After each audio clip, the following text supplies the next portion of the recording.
Karena itu bulan salah satu di antara 12 bulan dalam setahun yang masuk nominasi bulan mulia.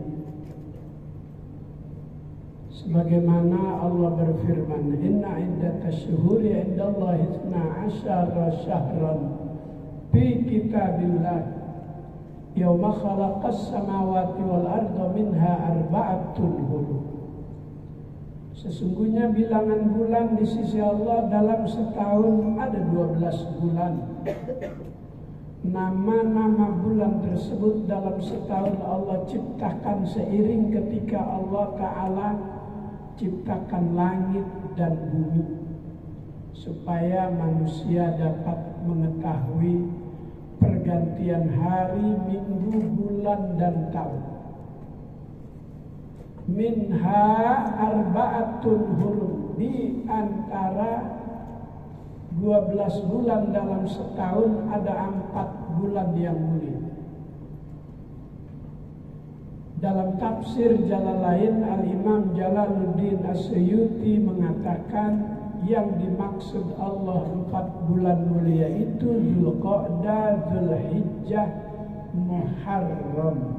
Sebentar lagi tanggal 29 Juli itu malam tahun baru Islam. Maka 10 Muharram yang pertama termasuk dalam ayat yang Allah Ta'ala jadikan sumpah dengan ciptaannya sendiri. Wal fajri walayalin ashr, demi waktu fajar dan demi malam-malam yang ke-10. Berbeda penafsiran ulama dalam ayat walayalin ashr. Al-Imam Al-Qurtubi dalam tafsir Qurtubinya yang dimaksud walayalin ashr 10 sholat subuh dari tanggal 1 sampai 10 Muharram. Yang kedua 10 terakhir di bulan Ramadan. Itu pahala beda-beda dengan 10 pertama, 10 kedua, 10 ketiga. Kenapa beda? Itulah Allah sampai bersumpah dengan ciptaannya, karena waktu-waktu tersebut memiliki kemuliaan. Ada juga yang menafsirkan walayalin ashr, malam-malam yang ke-10 itu termasuk di malam Jumat 10 pertama Muharram. Insya Allah panjang umur, sehat walafiat, ketemu besok dengan bulan yang mulia, disunatkan berpuasa. Boleh dari tanggal 1 sampai 10, boleh 9 dan 10. Nabi sebelum diwajibkan Ramadan, puasa Muharram 1 bulan, puasa Rajab 1 bulan, puasa Sya'ban 1 bulan. Setelah wahyu perintah puasa Ramadan, tidak lagi berbulan-bulan ia puasa sunnah. Kadang mengambil waktu-waktu yang mulia 9 dan 10, dari 1 sampai 10. Rasulullah Shallallahu Alaihi Wasallam. Saya lanjutkan tadi Jumat di 10 pertama Muharram. Seandainya ada halangan-halangan yang membuat kita tidak bisa sholat Jumat, apakah melanggar syariat? Tidak. A'dzarul jumu'ati wal jamaah. Dalam kitab fikih dijelaskan seperti itu. Halangan-halangan orang yang diperbolehkan tidak mengikuti pelaksanaan sholat Jumat, namun dia menggantinya dengan sholat zuhur. A'dzarul jumu'ati, kalau jumu'ati itu sholat Jumatnya. Kalau Jumat itu harinya. Kalau Jumat itu sepekan. Kalau Jumiat itu kiamat, maka kiamat pasti terjadi hari Jumat. Jumat kapan? Rahasia Allah.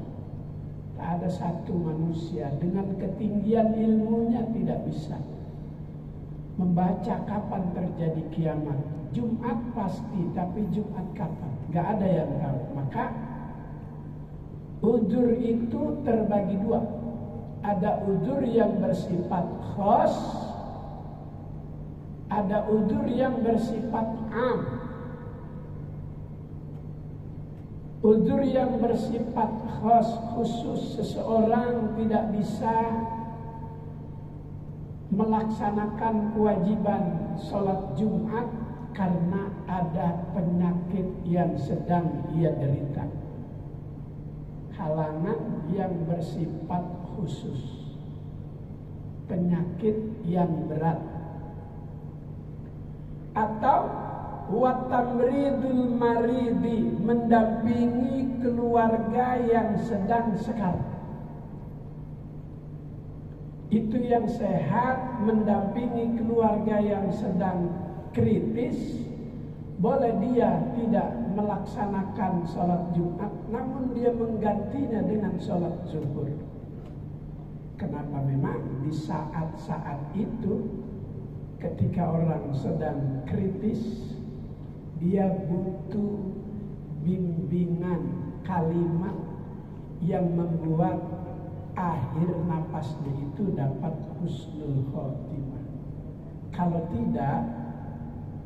tidak ada pendamping, ditinggal sendiri, dikhawatirkan nanti ada orang lain masuk yang berkeyakinan, keimanan dan akidah, ada misi untuk mengambil orang itu agar mati di luar keimanan dan akidah yang ia yakini. Terjadi dulu menimpa seorang tokoh nasional, Haji Muhammad Nasir. Begitu keluarganya tinggal,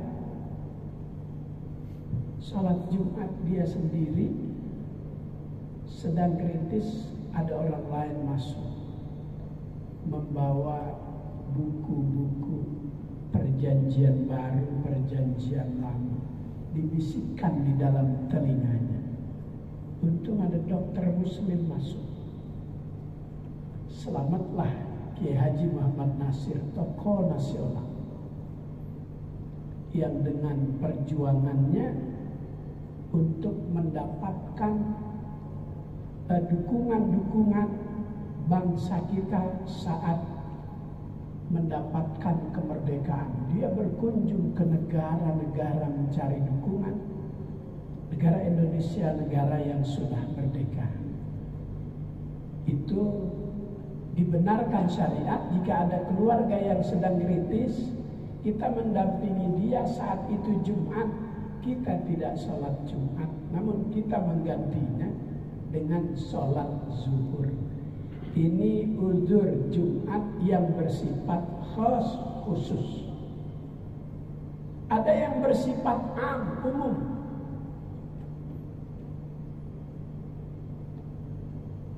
Antara tempat tinggal kita dengan masjid gak begitu jauh, paling 50 langkah. Tapi ketika jam 11:30 ada kejadian yang menakutkan. Tiba-tiba di lokasi itu terjadi antara polisi dengan polisi tembak-tembakan. Padahal di depan masjid, di rumah ada rumah jenderal. Kalau kita keluar kena peluru nyasar. Maka itu termasuk a'dzar yang bersifat umum. Semua warga takut keluar. Kenapa itu bisa terjadi, tembak-tembakan antar polisi? Semua udah ditentukan oleh Allah. Akhir kehidupan seseorang begini. Ada yang matinya di KM50, ada yang matinya tembak-tembakan dengan sesama polisi. Udah Allah Ta'ala tentukan. Wa jazaa'u sayyi'atin sayyi'atun bimithliha. Allah akan balas perbuatan buruk manusia itu dengan keburukannya juga. Maka orang jika sudah meninggal itu tutasawwaru a'malu, gambaran kehidupan masa lalu sejak ia hidup akan terlihat saat kematian. Kalau kita ke Jalan Gatot Subroto, sebelah Kartika Chandra ada Bank Global, ada kubah masjid warna putih namanya Baitul Mughni. Itu pendirinya Guru Mughni. Guru Mughni itu seangkatan dengan Guru Marzuki, di bawah periode Habib Usman bin Yahya Petamburan, Menteri Agama di zaman Belanda. Dulu kata Belanda sama Habib Usman, Tuan Usman, aku serahkan urusan agama kepadamu yang menentukan puasa dan lebaran. Maka Habib Usman bin Yahya Petamburan, setiap kali kita merayakan lebaran ada ru'yatul hilal, lihat bulan, yang menjadi pedoman untuk melihat itu karena perintah Nabi, sumu li ru'yatihi wa abtiru li ru'yatihi. Berpuasa karena bulan sudah kelihatan, berlebaran jika bulan sudah kelihatan. Maka Habib Utsman itu punya patokan hitung-hitungan. Dulu sering berseberangan generasi penerus Habib Utsman dengan pemerintah setelah pemerintah menggunakan alat-alat canggih untuk meneropong. Kalau dulu itu dengan kacamata telanjang. Saat ini masih terjadi di lokasi tertua tempat Ru'yatul Hilal di Basmol, Jakarta Barat, perbatasan dengan Banten. Jadi naik ke menara masjid, tembus sampai ke tempat munculnya bulan. Sekarang masih ada. Walaupun Departemen Agama sekarang ikut di sana. Jika tidak nampak di sana, maka belum diputuskan untuk puasa atau lebaran. Seperti kemarin Idul Adha. Karena pada Rabu sore itu bulan tidak bisa dilihat, maka pemerintah melalui Departemen Agama memutuskan tanggal 1 Zulhijjah, hari Kamis. Kamis, Jumat, Sabtu, Minggu, Senin, Selasa, Rabu, Kamis, Jumat, Sabtu, Minggu. Maka lebarannya hari Minggu. Karena tanggal 1-nya hari Kamis, hari Jumat.